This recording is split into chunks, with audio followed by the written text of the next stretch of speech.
ইসলামের ব্যাপারে নাস্তিকদের একটা জটিল প্রশ্ন, এবং এই প্রশ্নের মাধ্যমেই তারা ইসলামকে একটি জঙ্গি ধর্ম হিসেবে সাব্যস্ত করে। সেটা কি? ইসলামের মধ্যে একটা বিধান আছে যে একটা কাফের সম্প্রদায়ের কাছে সর্বপ্রথম ইসলামের দাওয়াত নিয়ে যাওয়া হবে। তারা যদি ইসলাম কবুল করে তাহলে তো ভালো, আর যদি ইসলাম কবুল না করে তাহলে তাদেরকে ট্যাক্স দেওয়ার জন্য বাধ্য করা হবে। আর যদি তারা ট্যাক্স দেয় তাহলে তো ভালো, আর যদি ট্যাক্স দিতে অস্বীকৃতি জ্ঞাপন করে তাহলে তাদের সাথে যুদ্ধ হবে। তো এখন নাস্তিকদের প্রশ্ন হচ্ছে যে প্রথমে ইসলামের দাওয়াত নিয়ে যাওয়া হলো, ভালো কথা, তারা এখন ইসলাম কবুল করবে কি করবে না এটা তাদের ব্যক্তিগত ব্যাপার, এটা তাদের ইচ্ছাধীন, তাদের অধিকার এটা। এখন তারা ইসলাম ধর্ম কবুল করলে করলো, কিন্তু যদি না করে তাহলে আবার তারা ট্যাক্স দিতে হবে কেন তাদেরকে? আপনারা কেন তাদেরকে ট্যাক্স দেওয়ার জন্য বাধ্য করবেন? তারা কি আপনার বাপের দেশে আছে? তারা তো তাদের নিজেদের দেশে আছে, তারা তো নিজেদের স্বাধীনতা এবং সার্বভৌমত্ব নিয়ে আছে, তারা তো আপনার পাকা ধানে মই দেয়নি, তাহলে তারা আপনাকে ট্যাক্স দিবে কেন? এই যে নাস্তিকদের একটা প্রশ্ন। আবার যদি ট্যাক্স না দেয় তাহলে আবার তাদের সাথে যুদ্ধ করা হবে। এটা কি মানবতা বিরোধী কাজ নয়?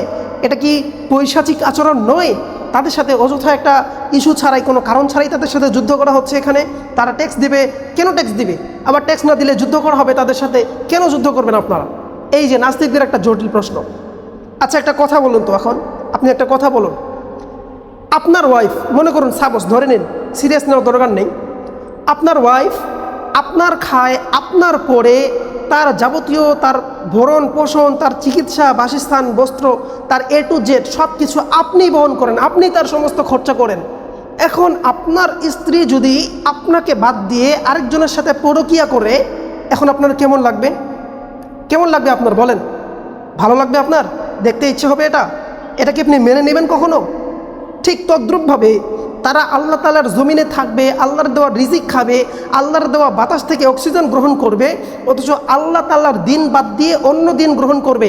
এটা কি আল্লাহ মেনে নেবে? আল্লাহর এটা কেমন লাগবে তাহলে? আল্লাহর আত্মমর্যাদা মানুষের আত্মমর্যাদার চাইতে অনেক অনেক বেশি।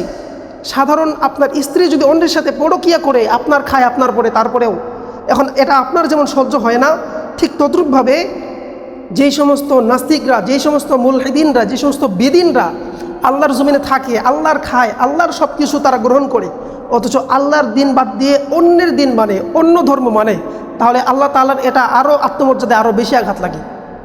তো তারা যখন আল্লাহ তাআলার দিন মানবে না, তাহলে তাদেরকে ট্যাক্স দেওয়ার জন্য বাধ্য করা হবে। যেমনভাবে কোনো যাযাবর যখন নিজের ভূমি বাদ দিয়ে অন্যের জায়গায় গিয়ে ভাড়া থাকে, অন্য জায়গায় গিয়ে ভাড়াটিয়া হিসেবে যেমন থাকে, ঠিক তদ্রূপভাবে তাদেরকে ট্যাক্স দিয়ে আল্লাহর জমিনে ভাড়াটিয়ার মতো থাকতে হবে। এটা তাদের জন্য একটা লাঞ্ছনা বটে।